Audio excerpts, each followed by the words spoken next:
California broke its record for the number of COVID-19 deaths in a day this week. The situation is so serious, air-conditioned tents are being set up to try to cope with the influx of patients as hospitals in hotspot areas become overwhelmed. When folks say, hey, it's a war zone, well, a war zone of what? A war zone of us trying to combat the COVID-19. The front line in this battlefield. Just craziness still. Anybody else sick at home? Southern California's El Centro Regional Medical Center. This is intense. Did you get the rest of her vital signs? CEO Adolph Edward is a former Air Force officer and Iraq War vet. I have seen this tent actually deploy with me when we were in Balad, when we were in Iraq. Now he's built them on American soil. Just put pressure right there. To handle a crush of COVID cases his hospital no longer has room for. Air-conditioned tents in the triple-digit desert heat to handle patient after patient. El Centro is in Imperial County. It sits at the U.S.-Mexico border. This rural community is 85% Latino. 1 in 4 live in poverty. Per capita, it has 3 times as many COVID cases as Los Angeles, and the death rate is the highest in California. Is it crazy to you that you are a physician working in a tent in America? Yeah, it's incredible, isn't it? Yeah, we'll make it through. Inside the hospital, It is exhausting. we visit the sickest patients in the ICU. 2032. She's a new patient. Yeah, so she'll be a new patient. She's a transfer from the regular floor.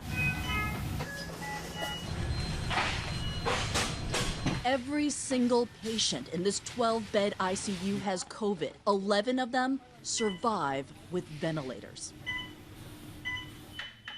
Can you explain what you're wearing? Well, it's a device that helps keep everything, kind of like closed so we're not exposed to anything.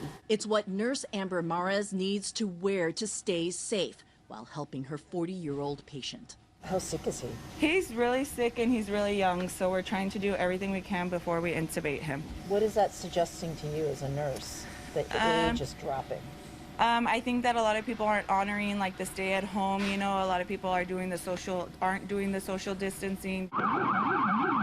That's what the El Centro Fire Department sees on the street.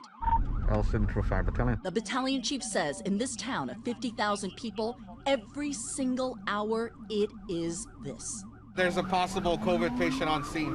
So at this point, our personnel are gearing up for a COVID patient. In a full hazmat suit, Captain Chad Whitlock revives an unconscious patient. It's a stifling 110 degrees. We have to decon all the equipment and remove all our uniforms and take a shower and put a different uniform on for the rest of the day. You're dripping. Yes, ma'am. We're inundated. Everybody's really tired and you can see it in my face, we're frustrated. That patient Captain Whitlock saved arrives at El Centro Medical's emergency room. We've hit capacity. We've transferred out 2 or 3 times the normal amount of patients that we're sending out. I think in the last 2 months we sent out something like 500 patients. Some to nearby San Diego, others as far away as Northern California. This helicopter is here to pick up another patient. Get started in there because they're here for him. ER doctors and nurses intubate under this blue drape to limit particle exposure. Stabilized, the patient heads out.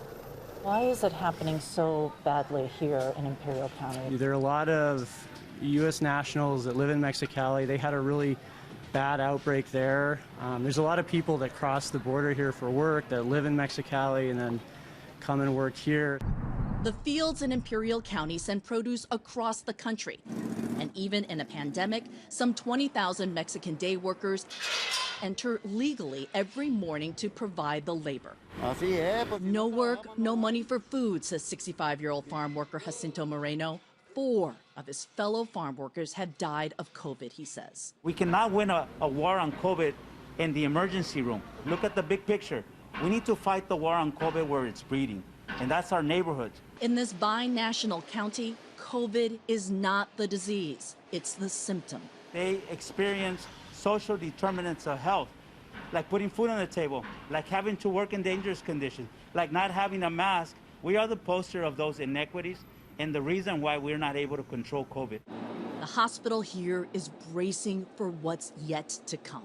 This empty tent is the future COVID ward. Is this tent a sign that this pandemic is here to stay? Yes, so I keep telling folks, look, now it's a pandemic, eventually it's going to be an endemic, so is this really how we want to take care of our communities? And the answer is no.